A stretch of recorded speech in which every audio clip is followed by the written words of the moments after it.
All right, so here we are in the throes of the COVID-19 coronavirus quarantine, isolation, social distancing, whatever you want to call it. So I'm at home in New Orleans, haven't been going out, so I've been trying to be as productive as possible, and I wanted to put together a little lesson slash video about warm-ups and pad work. So before we get started, two disclaimers. One, I don't work on the pad all that much. I try to do a little every day, but the important part for me is to try and immediately apply that to the drum set, because the pad feels so differently from a drum, from a snare drum. Your touch is different, the timbre is different, obviously, the feel of it's different. So for me, and I know pads are sometimes can be quite divisive topic in the drum community. Some people are really kind of pad rats. They work on the pad hours a day, and other cats don't really do it that much. I'd say I fall right in the middle. I try to work on the pad every day at least, but I also do my best to immediately try and apply it to the drums. And another quick note is that I'll be putting the sheet music out for each of these on my Instagram, so be on the lookout for that. You can see my Instagram handle here.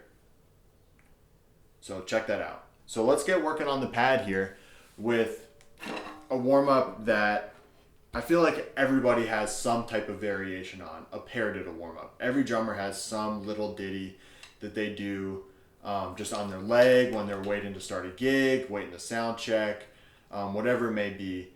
This was one for me that I continued to kind of go back to, and I actually did see a marked improvement, especially in my left hand dexterity, because left-handed paradiddle diddles were always something that were tough for me.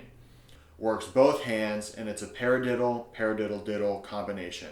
So I'll play it for you at a slow medium tempo so you can kind of get a feel for it.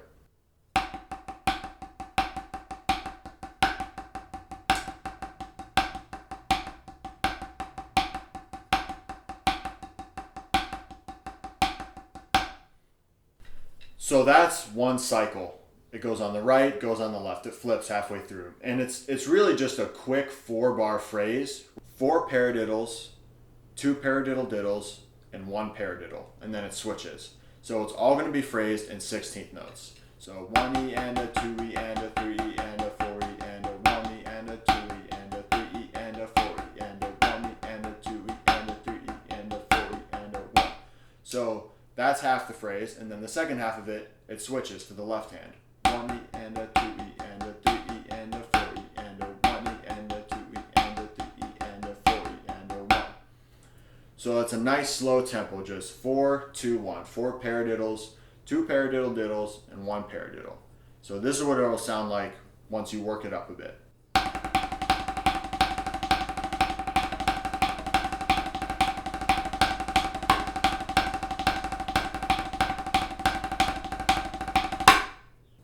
So another little exercise I do is one that I call the -1. And essentially what it is, it goes from hand to hand, starting at 8 strokes in the right hand, 8 in the left, 8 in the right, 8 in the left. And then you just subtract 1 and all the way down. 8, 7, 6, 5, 4, 3, 2, 1. Once you get to 1, you work your way back up the ladder. 1, 2, 3, 4, 5, 6, 7, 8. And there's a couple different variations of it that I'll also play and demonstrate. So this one, you keep going down and up the ladder. So you'll play down and up with the basic, down and up with the first variation, and down and up with the second. And those two variations, you're adding onto it, but we'll cover that more in a second. Let me just demonstrate to you what it sounds like.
So that's the whole exercise. And like I said, there's two variations. So the first one, you're gonna flam the first note of each grouping.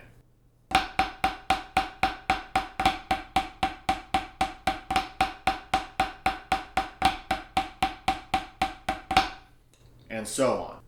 When you get down to the twos and ones is when it gets a little tricky. So on the ones, you're just gonna flam each one. So I'll start at the twos, play the ones, and then go back up to two.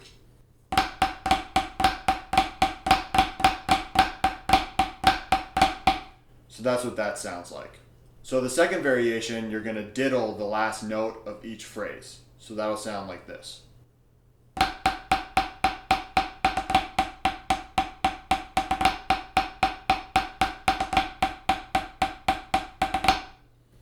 And so on. Similarly with the first variation, when you get down to 2 and 1, that's when it really gets tricky. So you'll still play the variation on the twos, but on the ones, again, you'll just flam each note. So I'll start on the twos, go down to 1, and play the 2 again.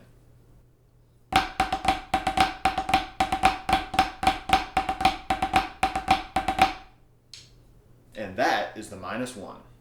So the third and final exercise I have for you guys today, I got from one of my teachers, one of my instructors at Berkeley that I had for 3 years. His name was Bob Galati. Since I graduated in 2018, I've continually been working on things that he gave me because he gives a lot of information and a lot of different things that have many, many benefits outside of just that kind of nuclear exercise that it might be.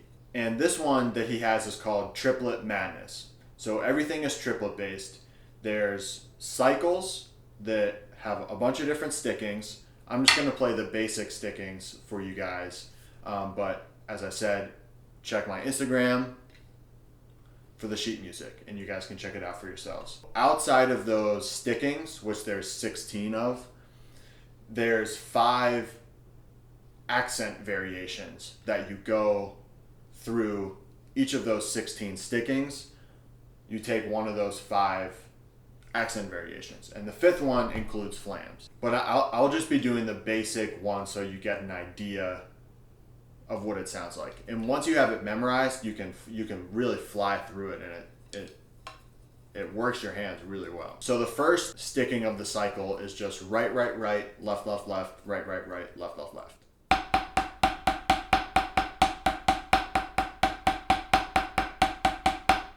So what you want to do is you'll want to get really comfortable with those 16 stickings without any accents. Be able to play all of them at different tempos.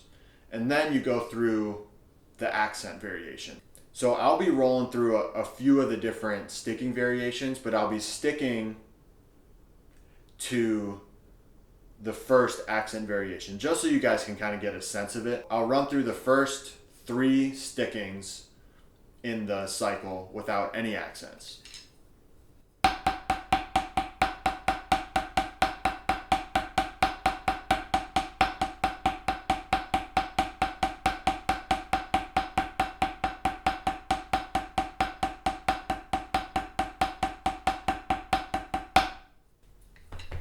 Easy enough. Now we're going to add in the accents, which the first accent variation is just the downbeats. Gat, ging, ging, gat, ging, ging, gat.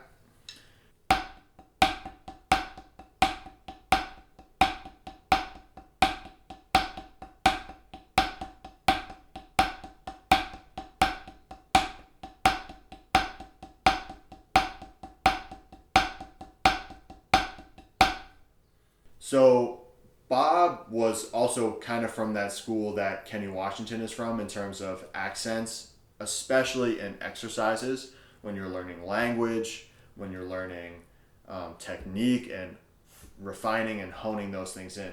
So you really want to exaggerate those accents versus the non-accented notes. With the next 3 accent variations, they're really just displacing or creating some type of polyrhythm.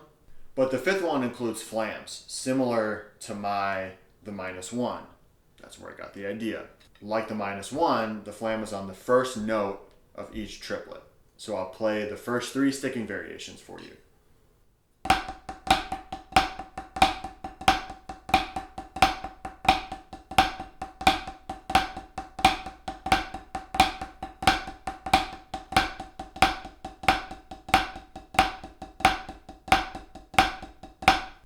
this is a really great exercise that I've found lots of benefits from. So the final thing I wanted to touch on was something else related to Bob Galati.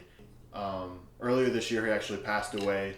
I was very close with him. I had him for 3 years in school as well as at the Berkeley 5-week program. So I had known Bob since I was 16, and he gave me a lot of information and a lot of things that really have shifted and evolved the way that I play.